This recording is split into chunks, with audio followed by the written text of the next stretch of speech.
Hello and welcome back to the Golden Age of DC Comics 365, where I'm doing a page a day from this page a day calendar style book. It's going through the history of DC Comics and superhero comics.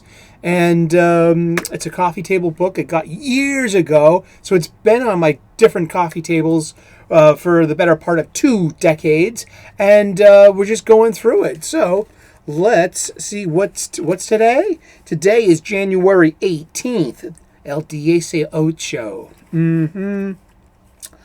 And, oh, yeah, it's Dr. Midnight. This is Dr. Midnight. He was the surgeon of the action team, the Justice Society of America.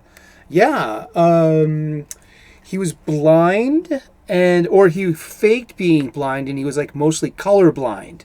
But in his civilian guise, let's read the blurb here. Art by Stan Josephs from All American Comics, number 55, January 1944. All right, January 18. There's something eerie about a ventriloquist's dummy, and something twice as weird about two, especially when the drawing style makes them look like two ordinary people clutched in the arms of a masked, grinning giant. And the owl doesn't help either, although he's a symbolic explanation of the gimmick that kept Dr. Midnight in the spotlight for several years. Despite the depressing effect it might have on his practice, Dr. Charles McNider, I love the cleverness in these old names, Dr. Charles McNider let the world think he was blind, when in reality his, quote, special infrared glasses lend him perfect vision by day, unquote, and at night he could see better than anyone, especially when he was tossing smoke bombs around, as was his wont.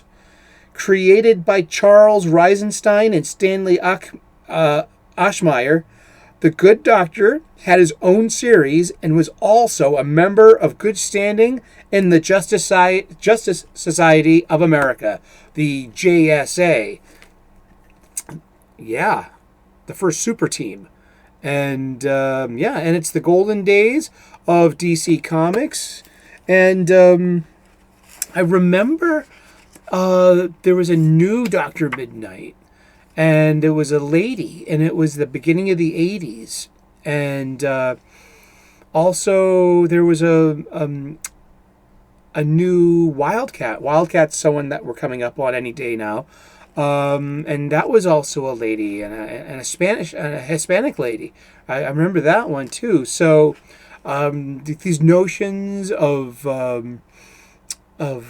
race and gender swapping characters, they've been around for a while for these legacy characters. There have been a few legacies. Dr. Light became a hero and was a Japanese woman.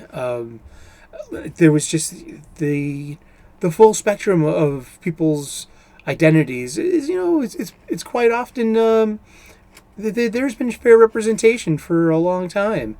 And that was never the story, though.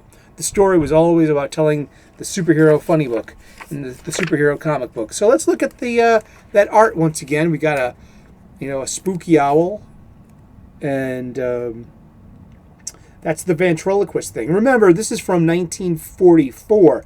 Ventriloquists and stage theater and stage comedy was a thing. That was a commonplace thing. This is before television. This is smaller community lives. You would probably have that one or two people that would know how to make a ventriloquist dummy move and act, or how to do a real puppet show with strings, and tell these old style of storytelling values, and comic books were basically the new ones. So if you look at it that way, we have a representation of this new style, and it's sending up the old style, which would be on stage, live, creative and imaginative manipulations of telling the story. You're supposed to have a suspension of disbelief and think that the dummy is moving his own mouth,